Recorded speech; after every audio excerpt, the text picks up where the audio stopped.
Comes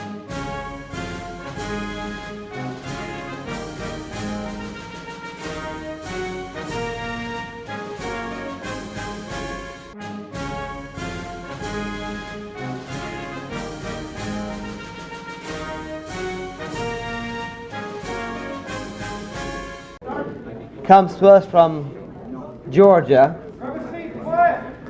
He is a graduate of Freedom Law School, and I'm a graduate of his school, Innovative Realty Solutions and Consulting, or IRS for short, but a different kind of IRS. Okay, this one is committed to ending patriot poverty. You know, people say, "Oh, I don't have any money for this and for that." Well, how would you like to be able to make money for yourself and for this country in real estate without having use of a slave surveillance number? Right? You know what that is, right? Yep. What they call misnomer is a social security number. Without any credit, you could be totally bankrupt yesterday and still do it. With no money, well, maybe $10. But that's about all you need to get started. And no license, no real estate or broker's license. Okay? No bank loan whatsoever. Don't have to go beg a bank loan. You don't have to submit to the bank the W-2 forms or 1040 income tax confession forms and pray and hope, you know, that they prove you, they like you. In fact, you don't even have to ever take title to the property.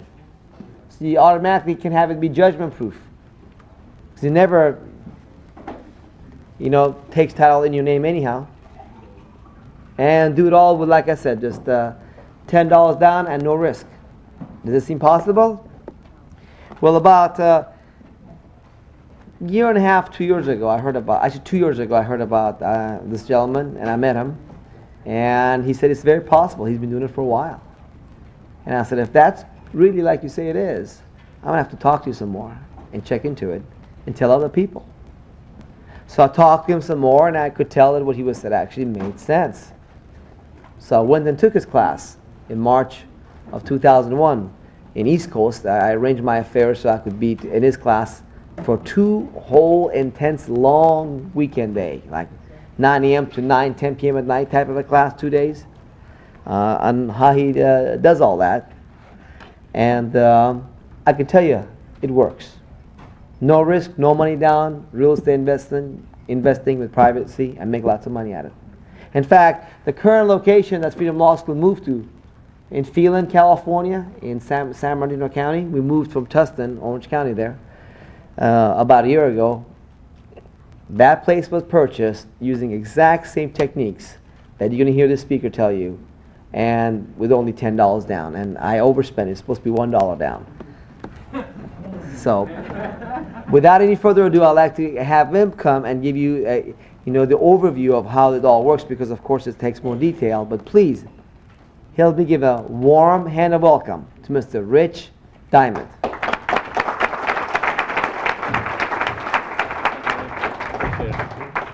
Wow. Well, with all that, I can't wait to hear what I have to say. Thank you, Paymon. I want to start out by asking everyone in the who in the audience is our IRS agent. If you could just raise your hand up. I know there's generally 1 or 2 in here. They don't often identify themselves, but if you would, just raise your hand. You can come up. We'd like to get your badge number. All right, well, I'm the only one raising my hand, so I must be with the IRS, and as Paymon pointed out, I am with the IRS. I'm with Innovative Realty Solutions. We're the ones, however, we're the IRS that gives the houses back as opposed to taking them away. And so what we do, as Paymon indicated, is we buy and sell houses without the utilization of slave surveillance numbers, no EIN, no TIN, no license, no money, no credit, no financial statement, and we have a whole lot of fun doing so. So you've probably been handed one of these, or you will be so in just a few moments, and we'll go over just a few things. As it says, no risk real estate. I do believe that there's a lot of the gurus you'll see on late night television. They have a lot of validity in what they offer. I suggest and advocate everyone get some of their products because they all have good nuggets, but what they do differ with us. There's several ways, but one in particular is that they advocate standing on the carpet begging for a loan, as Paymon indicated. You'll never hear that come out of my mouth because it's just simply not necessary. It's not necessary to sign personally on a loan to become personally liable at all. And in fact, in most cases, it's not necessary at all to put yourself at risk at all. It's just not needed. Okay, there's a lot of techniques that you can utilize that don't require that. In fact, it would actually be impossible for me personally to provide a slave surveillance number because I don't have one. But somehow, in the last 12 years, thanks, somehow in the last 12, actually I've been doing this now full-time 12 years in 1 week. Last Thursday was a calendar for me, calendar date, anniversary date. And the whole time, you know, of course, we've turned over 700 houses now, but yet I've done it all with no SS number at all. And in fact, never even showed an ID, a driver's license, a financial statement, or any of that. It's just not necessary. And you'll find there's a lot of folks out there that are doing the same thing. We, at Realty Freedom, have now bought properties in, from what I understand, 34 states. Our members and our prospectors is what we call them. And then we've also had 14 people so far purchase homes for themselves to live in, okay, for them to own. Maybe they got involved with Realty Freedom not necessarily because they wanted to make money themselves on it, but because they wanted to have a home of their own, okay? And I was asked to give a slight background as to how I got involved with this, because it's not something I've covered at many of these freedom rallies. I've spoke at many of them, but I got involved with this. I was buying and selling real estate for many, many years, doing it my own way, my own unique, different way, I guess you could say, because I did go to battle with the Internal Revenue Service in 1991. They went away, said, oops, sorry, we were just kidding. They went away, never came back, and not to say they won't, but I was perfectly comfortable doing things, as most people put, off the radar screen, until I met a gentleman by the name of Gordon Phillips with Inform America. His website, by the way, is informamerica.com. He convinced me that there's a lot of patriotic, good, strong Christian folks out there of standing on principle that are not able to necessarily work for someone else because they would get their property stolen, their paychecks taken, etc. So there's a lot of folks out there that were actually getting their, the only way they could necessarily make money is, without someone taking it from them through coercion or what have you, is to maybe buy up all the used goods at a garage sale one weekend and sell it at a flea market the next weekend. Or two guys hauling trash from one person's place for 30 bucks cash and you know, in a truck, that type of thing. That's how some people of principle are making money, because they're standing on principle and not giving a slave surveillance number, etc. I got involved in starting to teach people on a more escalating scale, and now, of course, Realty Freedom is a result of that. And now we are ending patriot poverty. We are literally doing it. There are no more excuses for people out there that are standing on principle, that are constitutionally aware, as I call it, and no more reasons for them to be broke. Okay, you can get involved in buying, selling, controlling real estate without the normal encumbrances, and have a whole lot of fun doing it. You don't need a sales background. You don't need a PhD. None of that. You just go out and be proactive about it. And we're here to support you in any way we can. On the left side of this brochure that was handed out, by the way, you're going to see here, I just want to cover very briefly something, and then we're going to get into the overhead projectors that Samantha's kind enough to be flipping for us this evening. By the way, this is Sammy. She's one of my daughters. And on the left side, you'll see we put in here a little bit of information about what the needs are of everyone in this country. We all only have 3 money needs, folks. That's it. That covers it. 3 money needs. That's money now, money per month, and money in the future for retirement, let's say. Money now, of course, you may need money by next Thursday in order to hit some bills or what have you. Money per month, of course, is that residual income, okay, that you may need to pay the water bill, phone bill, light bill, you know, that kind of thing. And then money in the future for retirement, things like that. Now, of course, if you're someone like myself who doesn't have a slave surveillance number and will not be looking forward to getting that monster check each month once I retire, then you need to be concerned about the retirement. And I believe I can do a better job at my retirement than Congress has proven it can do. Okay, so I'm not going to be looking for, except for itself. That's right. They have their own individual program. Now, of course, I cannot help anyone with Medicare, Medicaid, food stamps, free cheese, that type of thing. But I can show you how to build up your retirement and even make money today and each and every month. So what I'd like to do is take a few minutes, and if you could flip the next one, and go over a 15-minute real estate course. Okay, I'm going to show you everything you need to know about real estate in 15 minutes, and then we can all go home. Okay, as it says, it's excuse me. It's common knowledge that there are many ways to make money in real estate. This is very true. However, they all fall within the 4 broad categories. That's wholesale, retail, structured financing, and lease options and options. Okay, and when arranging to purchase or controlling real property, there are only 4 ways to make this happen. That's it, and we'll go over each one of those 4. But we will be utilizing basic numbers here, so keep in mind, regardless of the market, it doesn't matter. Now, some of these numbers may be not necessarily California numbers, but we have people here from all over the country. And by the way, we have bought many, many properties here in California, either Realty Freedom, ourselves directly, or our members or our prospectors. As Paymon indicated, the new home of Freedom Law School was purchased utilizing these methods. We literally helped construct and negotiate the deal for him. And yes, he did spend $9 too much. He should have put down $1, but he put down 10. But you know, we can forgive him for that. The most important thing is you just got to keep in mind, in order to make a contract, we'll go over it, in order to make a contract valid, then you need to give them some type of parchment paper with a deceased notable imprinted upon it. Okay. Your area and your neighborhood, your city, et cetera, the prices there, the values may be greater or lesser, but that's really patently irrelevant. Just stick to the methods as we go over them. That's the more important part, the concepts, if you will, regardless of the price. So let's get on with the 15-minute real estate course.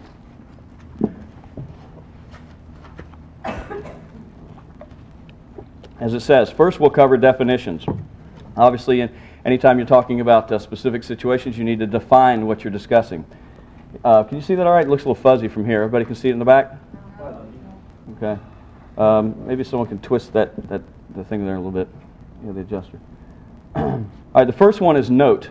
A note, of course, is a writing acknowledging a debt and promising to pay, usually within a specific time frame. Can I get it? Okay, well, I'll read it. It looks a little better now. And Samantha, you can move it up as we go along too. Okay, and then a deed. A deed is an instrument in writing which conveys an interest or title to real property from grantor to grantee. Okay, pretty simple really. A mortgage is an instrument in writing duly executed and delivered that creates a lien on real estate as security for the payment of a specific debt, which is usually in the form of a bond. Okay, so now we need to define bond. Bond is a written instrument with securities guaranteeing faithful performance of acts or duties contemplated.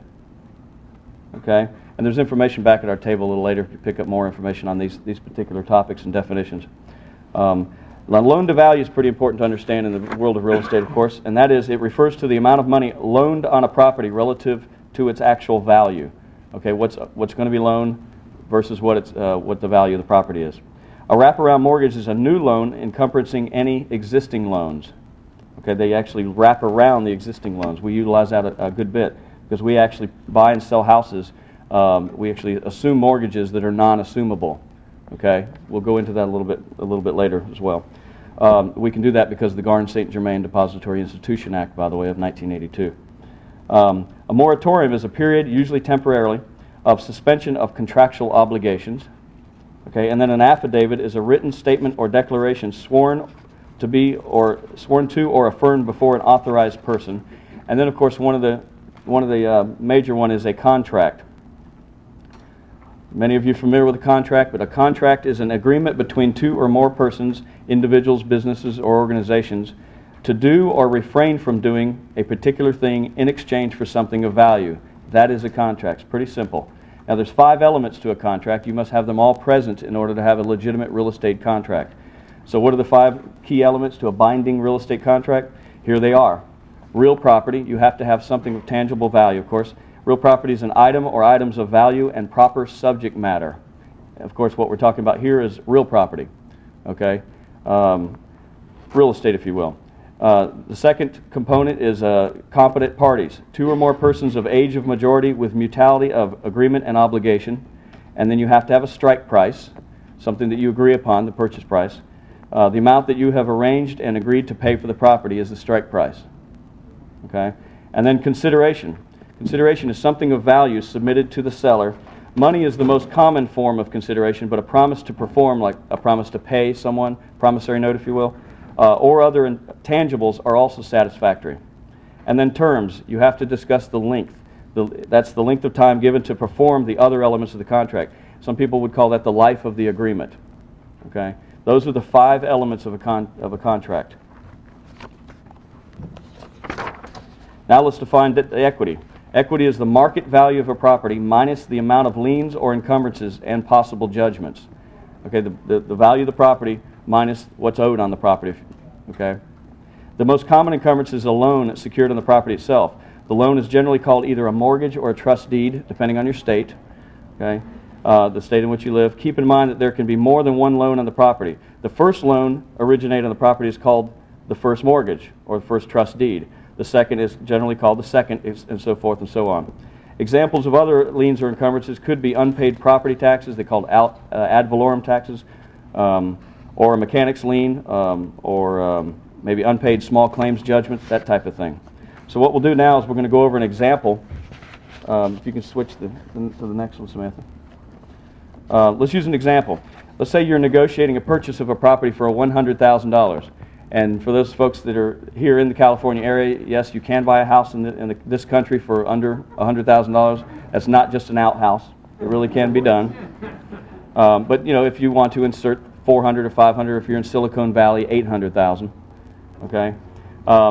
Let's say you're going to purchase a property for $100,000. There's a $60,000 mortgage against the property. Okay, an institutional lender, let's say, is in place. When you subtract the $60,000 loan from the $100,000 purchase price, there remains, of course, the seller's equity, which is $40,000. I think everyone's got that. This $40,000 is called the seller's equitable interest. Okay, the bank or lender that made the loan essentially owns the balance of the property. Since the bank has an interest in the property, the $60,000 loan, the seller, in essence, has become a partner with the bank. Okay. Now here's the key component to remember. All that ever happens in any real estate transaction is the buyers and sellers find a way to give the seller their perceived equitable interest so the seller can walk away happy. That's it. That's all that ever happens in any real estate transaction. You just need to make sure the seller feels as though they're comfortable in the transfer of their equitable interest, whatever their perceived equitable interest. Okay? And there's only 4 ways that can be done. The first is installments, or some people call it bits and pieces. That's one way that the seller can receive their equitable interest. It's bits and pieces or installments. We say bits and pieces because you don't necessarily need to think in terms of strictly in cash. It can be other ways as well. If the bank continues to receive its equity in payments and the seller receives its equity in installments, that is adequate to make them happy, then the sale can take place. Everyone with an equitable interest in the property is satisfied. Installments or payments go to the seller for their equity, and payments go to the bank until the equitable interest is fully transferred, until it's paid off, let's say. And of course, that amount that you are paying out to the lender and the seller certainly may be less than the value of the property. You can always purchase it for less, of course, which is the whole point. Although we can make money on properties by paying almost full value for them if we get good terms. We cover that in another forum. The second way that a seller can receive their equity is in form of a lump sum. This could be a purchase for all cash, or the buyer could obtain a new mortgage and make a cash down payment for the balance of the purchase price. The bank is paid off when the new loan is made, and the sellers receive cash for their portion of the equity. Okay, and the third way that the sellers can receive their equity is tangible value. The equity can be paid with almost anything that has a perception of value the seller considers equal to their equity. Instead of cash, they may agree to take a classic 1970 Chevrolet Chevelle, SS preferably, I would think, or perhaps a rental mobile home, or maybe even some stock in Microsoft, maybe Girl Scout cookies, your favorite watch, whatever. The possibilities are literally limitless. And the combination of the fourth way and final way that the seller can receive their equity is a combination of the other 3: installments, lump sum, and intangible values. So let's go back to the previous example. Perhaps the buyer assumes the $60,000 loan. The bank is satisfied when it continues to receive its monthly payments. To the seller, the buyer offers $10,000 cash, a John Deere tractor, and a $20,000 note at 10% interest, payable over the next 10 years at $252.88, etc. So you see, this was an example of many of them being utilized. You can use any combination that the buyer and seller perceive as an equitable exchange. Okay, makes sense, doesn't it? As long as they can agree upon what the transfer is and to take care of that equity, then it can be done. The possibilities are limited only by the imagination and the negotiating skills of those involved. When a real estate transaction is getting complicated, always keep in mind that there are only 4 ways to put the deal together. Determine which method may work best and present it to the seller for their consideration. And remember, in most cases, you will find that the best approach is to offer the seller several solutions to their needs. And we literally do that. When we make offers, like for instance on Payments property, going back to that, we did make 3 offers to the lady that was selling the home. She decided which one she wanted to take. We didn't twist her arm. And in fact, I've never held a gun against someone's head ever in the years I've been doing this and told them to sign. They choose which one will work best for them. And to do this, you must identify the seller's problems and challenges, and you must uncover the seller's perception of value. If it's in line with your perception of value, you may have the potential to put together a deal. All you have to do then is convince the seller that what you have to offer is a fair value in exchange for the property. And remember, there's only 4 ways to do this, which we just went over. Now let's cover what the differences between a note and a mortgage and a deed is. A lot of people get these confused, but it's paramount in order to understand all basics of real estate, really. A note, as it states here, is the amount owed on the property. That's going to dictate the amount owed. It's generally a promissory note, if you will. It's going to have the amount owed on the property, the interest rate, and the terms, the number of years that the note's going to be in existence. The note generally does not get recorded down at the courthouse, okay, at the county courthouse. It's nobody's business what I owe you on a house, or you owe me, or what have you. Now, you may still want to get something down at the courthouse stating that you do, in fact, own the property, but it's no one's business what you owe and how you owe it, what the terms are and the interest rate. Okay? Now, a mortgage or a trust deed of trust, is a collateral instrument. It creates a lien on the property, and it will generally contain a legal description, and it may be recorded at the courthouse. And it's generally going to say, if this is a collateral instrument, keep in mind, if you don't pay this note, and it will reference the note. It will talk about the note. If you do not pay that note, we will take that property. That's why the legal description is contained in there. Okay? Now, the deed, it conveys interest and title. It actually represents the property. They probably came up with the deeds back several years ago when they decided at a closing table it's easier to bring in a deed, something representing the property, than bringing the whole property in the closing table itself. A lot easier to fit it in the door, etc. But it represents the house itself. Okay? It does contain a legal description. It has to, because again, it represents the property. And it does get recorded. Okay? Because keep in mind, you do want some evidence that a transfer has taken place. And I know you may be concerned about the due on sale clause, clause 17 of the mortgage, but I'll discuss that in a moment as well. But again, you can see the differences between the note, the mortgage, and the deed. The mortgage is a collateral instrument that references the note saying if you do not pay that, then we will come and take this. It's just that simple. Okay? Now let's go over the 4 ways to do real estate. We talked about the 4 ways to convey the interest and the seller's perceived value, but there's only 4 ways also to actually do real estate, to buy and sell houses. And it doesn't matter if your name is Trump or Diamond or Smith or Jones. Anything and everything you do in the real estate community is going to fall under the purview of these 4 ways. Okay? And as it states, wholesaling, retailing, structured financing, and lease options and options. That's it. Everything falls into those 4 purviews. Okay, the wholesaling is the business of locating houses, usually needing repairs, of course. You locate them at bargain prices, and then you quickly pass them on to bargain hunters at prices well below retail. That's the business of buying low and selling low. For instance, we purchased one not too long ago that was worth $85,000, and again, yes, you can do that some places of the country. Okay, the after repair value, the ARV as we call it, after repair value was $85,000. The house had some fire damage. It needed about 25 in repairs or in that range. We made those estimates. We made an offer on the house for $11,000, which sounds ridiculous, right? I know you're thinking no one in their right mind would ever sell a house that's worth $85,000 for only 11 grand. Well, you're right, she didn't. She sold it to us for 17. Okay? The reason she did so is it was fire damage. It had that oh yuck look to it. It was nasty. It was pug ugly, if you will. I love pug ugly houses. I like them quite a bit. In fact, I like them with the roof falling in, the floor joist is rotting out. And by the way, cat urine is a wonderful thing. because your owner-occupants, your Ken and Barbies, if you will, do not want to have that house. So you go in to repair it. We put it under contract for $17,000, this house. Now at that point we have a decision. We can go in and repair the property, hire the contractors, beat our head against the wall dealing with contractors. Are there any contractors in the room, by the way? I know there must be several. All right. Y'all know what I mean. You hire subcontractors, okay? It's great. By the way, how many real estate agents or brokers do we have? We always have a few. Good. I try not to pick on you too much while I'm up here. We have a lot of fun in our boot camps with real estate agents. A lot of fun. We grill them. But anyway, going back to this example, we could repair the property, obviously. Go get the loan, which is easy to get with no Social Security number. That's right. The money is generally the easiest part in this business. And I know that's opposite of what you've heard, but yes, you can get loans with no slave surveillance number at all. Okay? I've gotten many, many loans without them even knowing what my name was. It could be Mickey Mouse. It's irrelevant. It doesn't matter if you get the right type of loan. But we could get the loan and repair this property, which is a retailing, and I'll go over in a second. But instead, we put the house under contract for $17,000. We ran an ad that said, ugly house for sale, cheap, cash, phone number. That was it. That was the ad, literally. Ugly house for sale, cheap, cash. Got a slew of phone calls. That's a lot. That slew means a lot. And we sold it to someone that wanted to repair the property and either be a landlord or sell it on the back end to the nice young Ken and Barbie couple, okay, the person with perfect credit or what have you. And that's what we did, actually.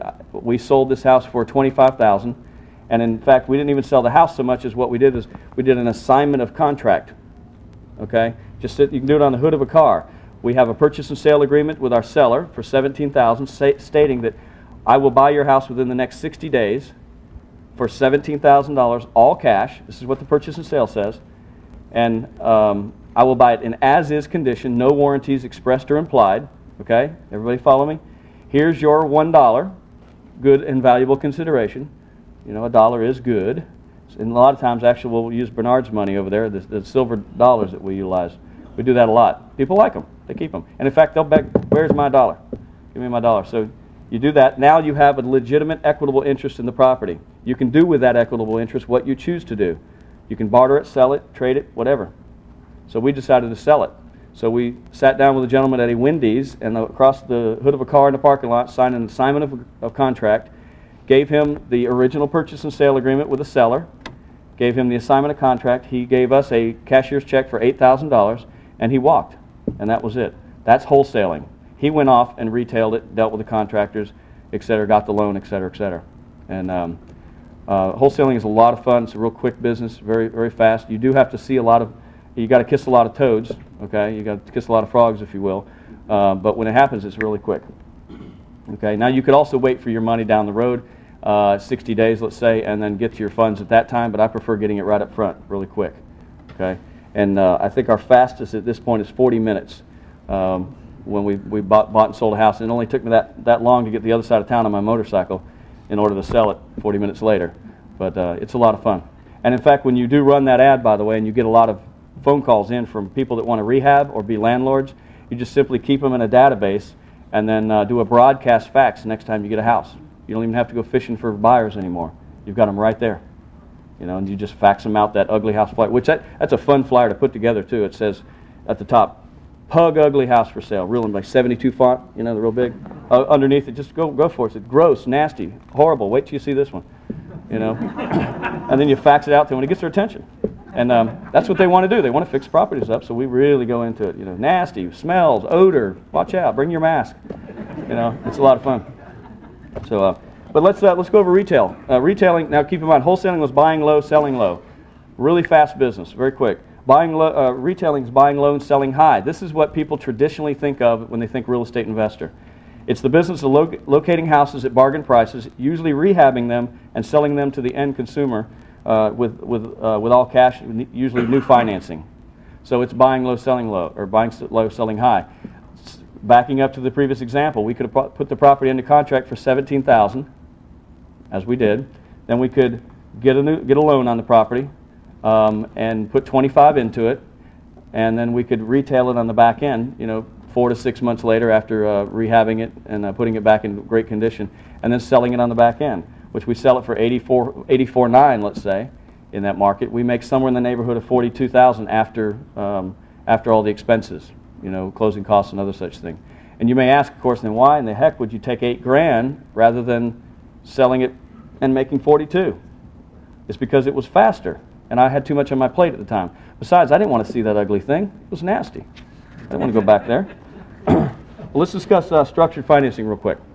That is the business of creating financing to purchase, which allows you to sell acting as the bank. That's you becoming the bank, okay? You generally receive monthly payments, and it's without the use of any lending institution involved in the transaction. The offer to purchase, what you're offering to the seller, the offer to purchase is structured so as to market to sometimes non-qualified buyers by bank standards.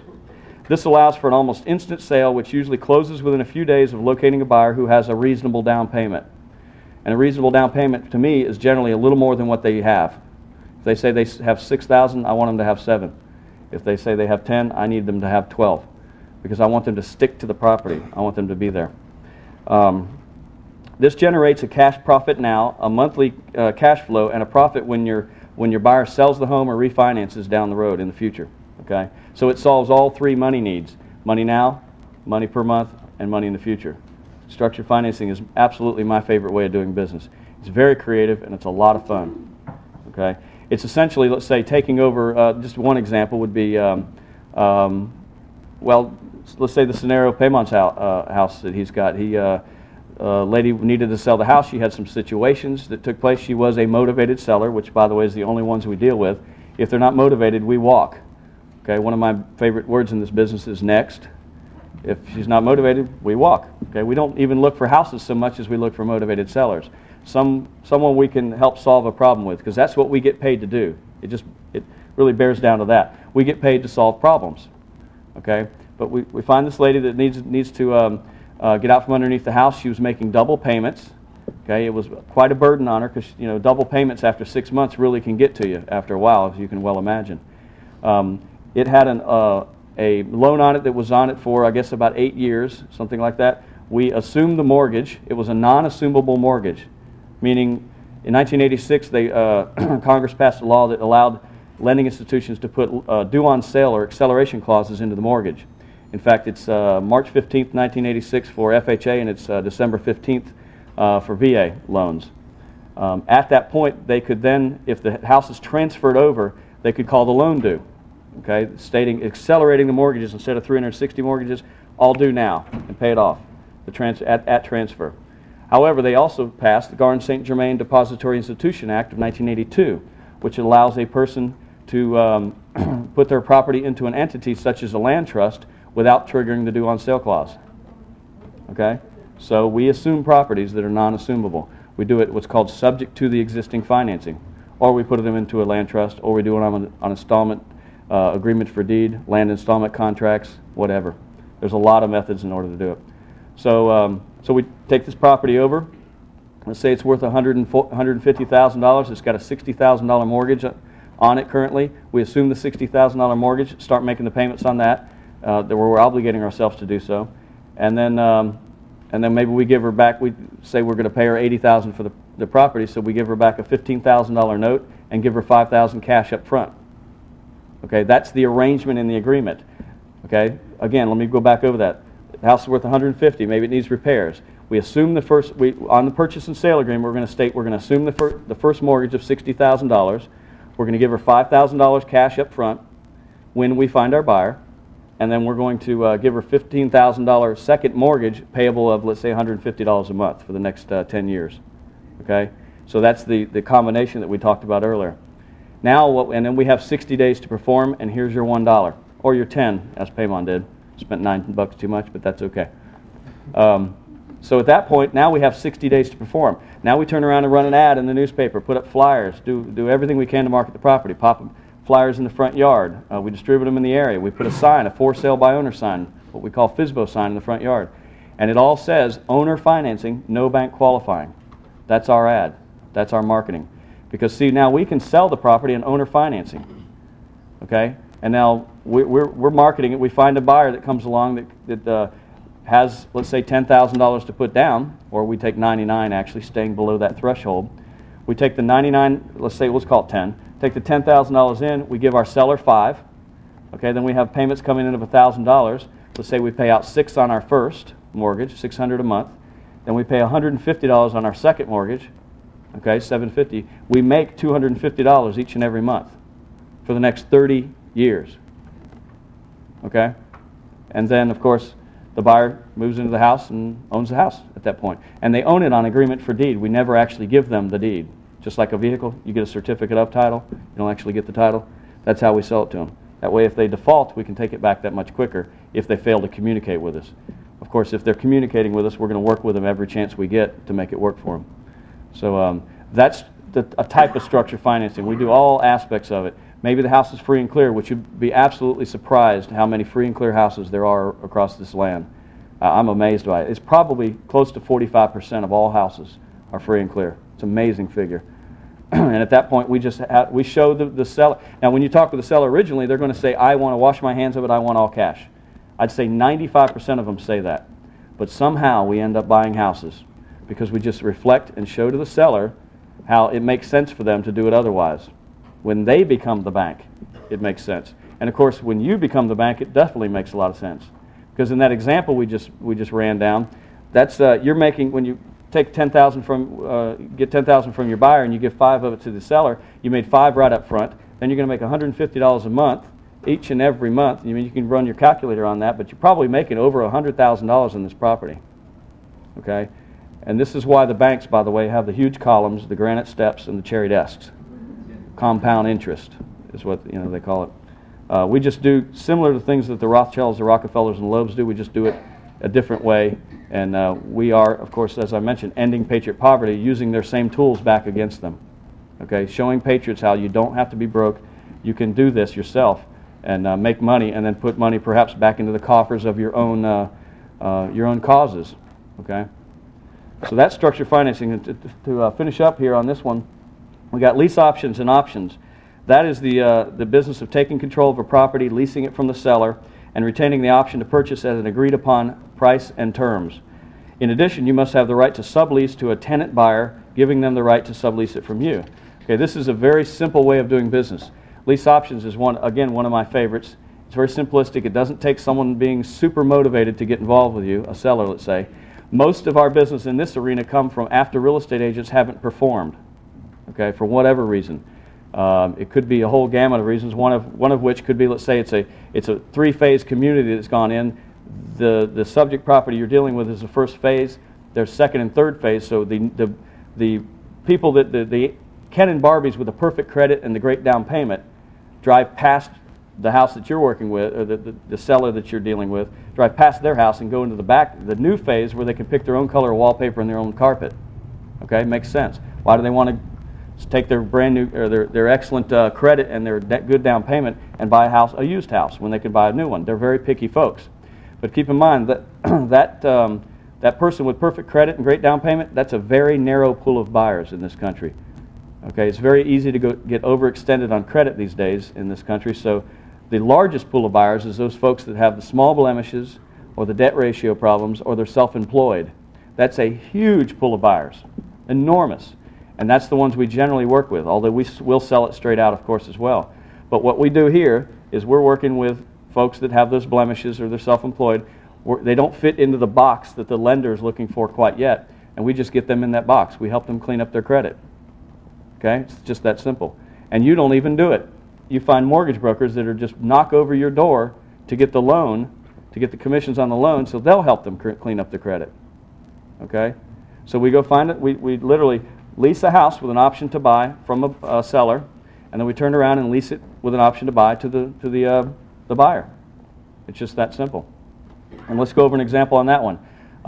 Again, we had a situation where the woman, her motivation was she was single. She wanted to get to the happening part of town. That was her motivation. She wanted to move where she could boogie-woogie a little bit, I suppose. She had a property she'd owned a couple of years. It was brand new, and by the way, in the world of lease options, you definitely want to work with the better, nicer houses, the upper end, for sure. Don't want to deal with nasty houses or houses in the fringe areas or questionable houses. You want them nice, because if not, then you're going to get questionable tenants, okay, resident buyers. So this woman owed, the house is worth about, it was $125 in that range, $125. She owed $108 on it. We agreed to give her $112. We leased it with an option to buy at a strike price of $112,000. Okay, her payments were $940 a month. That's what her outgoing mortgage payment was. And of course, we asked her when we discussed things with her at first, if we could show you, Miss Seller, if we could show you a way we could make your payments for you while we sell the house and cover the day-to-day maintenance and repairs and put cash in your pocket at the closing table, would you like to hear more? Do you think she wanted to hear more? Yeah, she did. And you can do that. You can do that too. Okay, so we simply stated that we'd lease it with an option to buy at $112,000 strike price. For $940 a month, we'd cover the payment. And of course, we gave her a $1 bill. And then now we have 60 days to perform. We went out and ran an ad that said lease with option to buy. Slow or no credit is okay. However, you must have a down payment. And then we found a buyer very quick. In fact, she had listed this house, by the way, for 6 months. And then she listed it again after it didn't sell. She listed it again for 3 months. And then she finally got wise and dealt with us. We sold it in 11 days. And it only took 11 days because it took us that long to pick our buyer. Not find our buyer, but pick our buyer. We had about 30 of them. We actually got about 80 calls, which you will with that type of ad. But then we have to weed them down and funnel them down to figure out the ones we want to work with and have mortgage brokers look into it, see how quickly they can get their credit cleaned up. So, by the way, on the seller side, we got a 36-month lease with an option to buy. Okay, we told her we will make your payments for the next 36 months. That's how long we want in order to get this buyer qualified. We turned around and found our buyer in 11 days. They put $7,000 down. It was actually $69,000, but $7,000 down. It's a non-refundable option consideration down payment. Okay, that's a non-refundable option consideration. It's not an earnest money deposit. Earnest money deposits are refundable. Option considerations are just that. They're a consideration to do an option. So they put $7,000 down. They're going to make payments to us for $1,180, okay, each and every month, and they have 12 months to perform. Okay, we're given 12-month lease with option to purchase in the back end. We do that because just in case they don't perform, we need to get them out, someone else in, do it all over again. And yes, by the way, we get another $7,000 down. Unless, of course, the house appreciates, then we sell it for a little higher and we get a little more down. But so, you know, if people leave and don't perform, we don't boo-hoo. We just go do it all over again. Another cost of an ad, and you've got another $7 grand down. Okay, so let's see what we got here. We took $7,000 down. How much did we give our seller? Goose egg. We gave her nothing. Now we can. Sometimes we do give them $1,000, but usually not very much. The reason being, of course, is we're leasing it with an option to purchase. Well, why don't you give me some money down? I'll say, okay. How about we do this? How about if I give you what your real estate agent gave you down when they decided to make your payments for 36 months? They don't make their payments for 36 months. They won't make one payment, generally, unless they have another way of doing things. But so we got the $7,000 down. We had given up $1 or $10 or what have you. So we made that money. That goes right into HIP National Bank, by the way, your wallet, HMB. And then, of course, we're making, I think on this one was $1,180 coming in. It was $240, I think, per month, each and every month for the 12-month period of time. And that is money you can go to the grocery store with, by the way, and spend. It's not a spread like a rental. This is a profit each and every month. Okay? And then when they ultimately purchase, we sold the house for $125,000, and we, of course, had bought it or put it under contract, controlled the property for $112,000 minus the $7,000. So when we sell on the back end, we made another $8 grand or so, something like that. Okay? Now, you may be asking yourself, well, what about all the maintenance and hassles? Well, we handle that very easily as well. We state to the seller, well, Mr. Seller, we'll take care of the responsibility of all the payments and all the repairs below $1,000. And we'd like for you, Mr. Seller, to pay take care of all the maintenance and repairs above $1,000. But of course, your property insurance will probably take care of most of that anyway, right? Mr. Buyer, you know, we'll take care of all the maintenance and repairs above $1,000. You're going to take care of all the maintenance and repairs below $1,000. Okay, so where's our maintenance and repairs? We don't have them. Besides, it's going to be the buyer's house anyway. That's the whole point. They're going to purchase a property. It's going to be there, so they may as well start getting practicing to become a homeowner. Okay? What about closing cost? Well, you know, Mr. Seller, it's customary for the seller to pay 50% of the closing cost at closing. And then, you know, Mr. Buyer, it's customary for the buyer to pay 50% of the closing cost. Okay? So we have no closing cost either when we go 12 months down the road and purchase the property. Okay? That's the world of lease options. That's a real simplistic way, but our averages, I just gave you a real basic worst case scenario on lease options, but our averages on lease options are 18 to 22,000 on the whole deal. And they usually last for 12 to 18 months. It depends. Sometimes you can give them a little more time or what have you. But Let's flip the thing and go to the next one. How much time do we have? Where are we sitting on time? All the time you want, he says. Actually, we do that at the boot camps. We do boot camp seminars, and as Reed and Jay know, we generally are supposed to go 8 to 10, but I always take a poll during the events and say, do you want to keep going or you want to stop? And they go, go, go. So there's many times like the Maryland boot camp you'll see back there, we went till 12:30 at night one night and 1:30 in the morning the next night because they just wanted to keep going, so we keep going. It's a lot of fun. But anyway, this goes over the basics of real estate investing. By the way, we do consider ourselves creeps. I am a creep. That's a creative real estate entrepreneur and practitioner. Okay? That is not scumbag, by the way. A good friend of mine, Ray, when I first met him on the phone, through a mutual friend, we talked about what I did for a living. He got real excited because he had just read Robert Kiyosaki's book, Rich Dad, Poor Dad. So he got real excited because he'd already told his wife he wanted to go into this, and he just met someone on the phone. We became good friends. He got real excited and ran to her and said, "Guess what, honey? We're going to become scumbags," which wasn't exactly the point. It's creative real estate entrepreneur and practitioner. We are creeps. Okay. So this goes over a little bit of information on how we actually acquire the properties. Okay. So when we're doing wholesaling, we're generally paying all cash for those properties. We get them from real estate agents. Okay. When we do retail, we're also getting them the same way. We generally get those from real estate agents on the big multi-listing service computer. That's how we generally acquire those. Structured financing and lease options, we want to get in little to nothing down, so we generally don't get those through real estate agents because the commissions, $150,000 property, 6% commissions, that's $9,000 someone's got to pay. Yes, the seller has to pay that, but it's generally going to be a rare situation where the seller's going to want to come out of pocket by $9,000 just to sell you the house. So we usually go direct and get those through for sale by owners, either signs or ads or what have you. When we're analyzing a deal, we ask the following questions. Can we steal it? Which I don't really mean steal. Please don't let that offend you. I mean, can we get it cheap? Can we steal it? Can we assume it or create an assumption deal, or can we lease option it? Okay, that's when we're analyzing the whole transaction. That's what we're going over. In our analyst department, which analyzes deals on behalf of members and prospectors, that's what they are analyzing as well. Can we steal it? Can we create an assumption, or can we lease option it? If we cannot do either one of those, then of course we move on.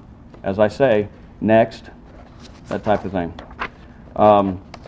Real quick, we're going to run pretty quick here because I guess I'm running out of time. What you need to do business is generally this list. A fax machine in your office or home is a good thing. A camera is also a pretty good thing. Transportation is pretty paramount, I'd say, as well as a telephone.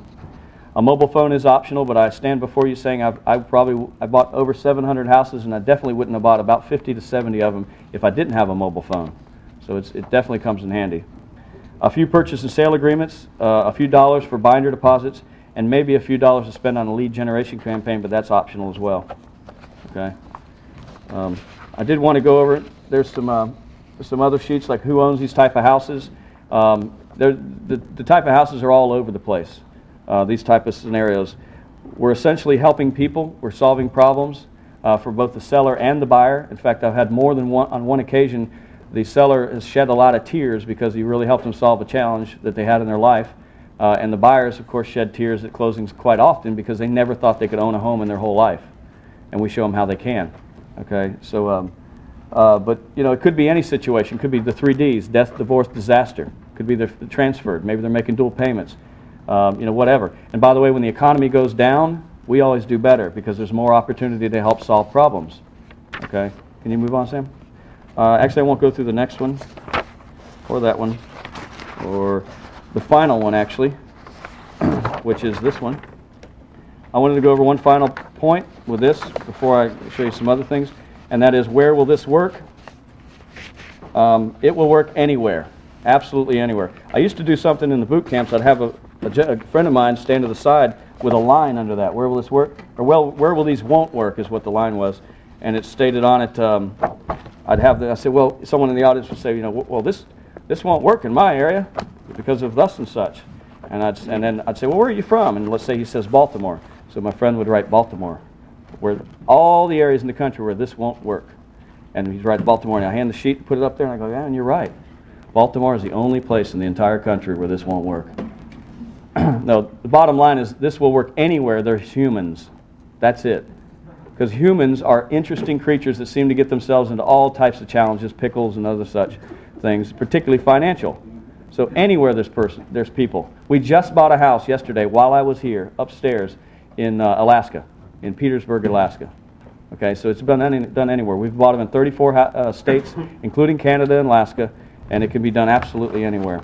I want, by the way, on these brochures right here, on the back, you've got just a few examples of people that have done this. You've probably met a few of them. There's a couple at this event.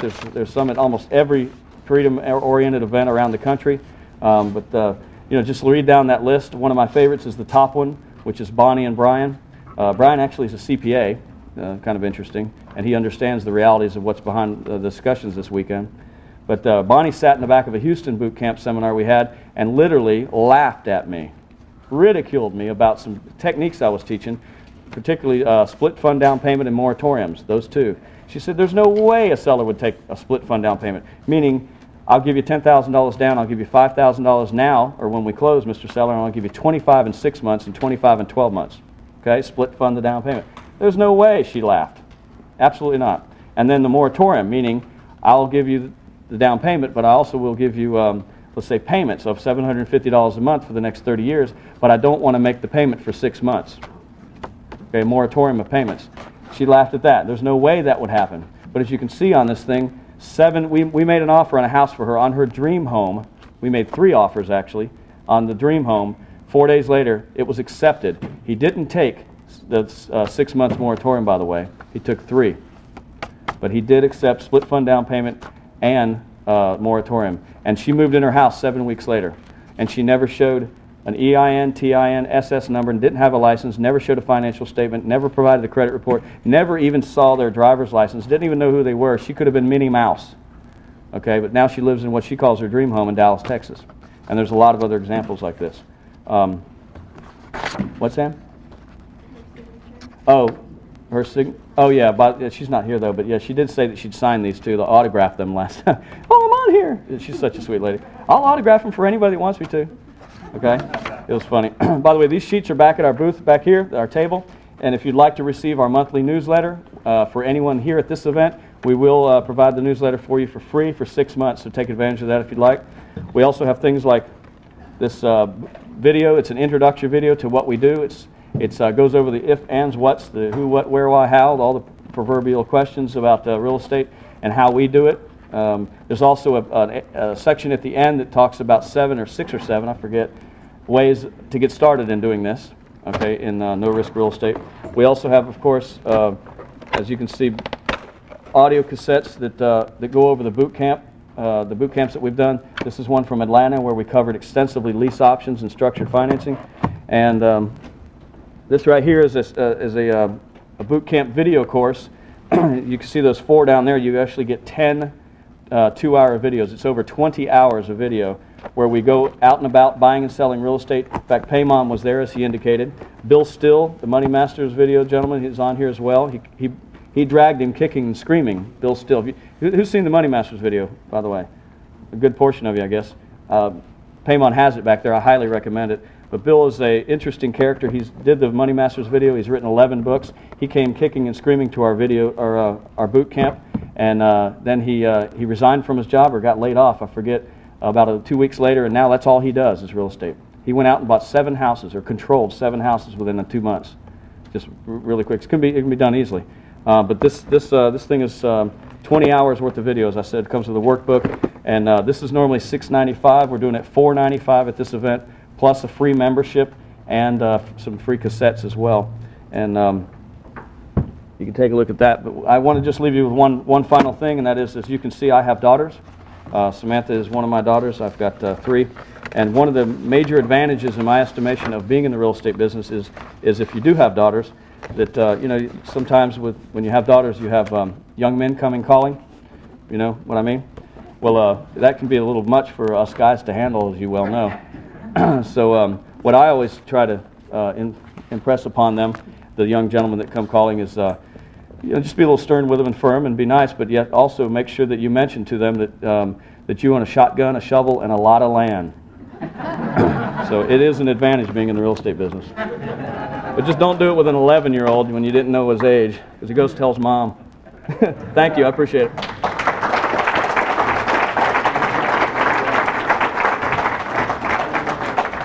Great job, Rich. Well, folks, there's no reason for anybody to be poor, okay? And not, having to, don't want to fill out Social Security, forms, and, W-2, 1099s, W-4s, all that is not an excuse. Bankruptcy, not an excuse. Not having credit is no excuse. If you really want to do something, you can. The opportunities are there. Rich is one example. We're going to have more education and solutions for you tomorrow.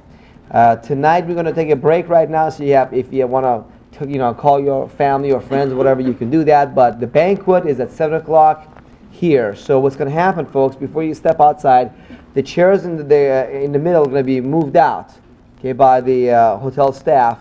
And before 7 o'clock, we'll be back in here for the banquet tonight. And we still do have a few tickets left. If you have not signed up for the banquet tonight, it's still available. Check myself or with April, my wife. And otherwise, tomorrow morning there's a 7:30 a.m. morning prayer service with Pastor Wiley Drake of Southern Baptist Church of Buena Park. That's 7:30 to 8:30. And then there's a break. And then the rest of the official program will start at 9 o'clock in the morning, same here. So thank you, and I'll see you all, if not tonight, tomorrow.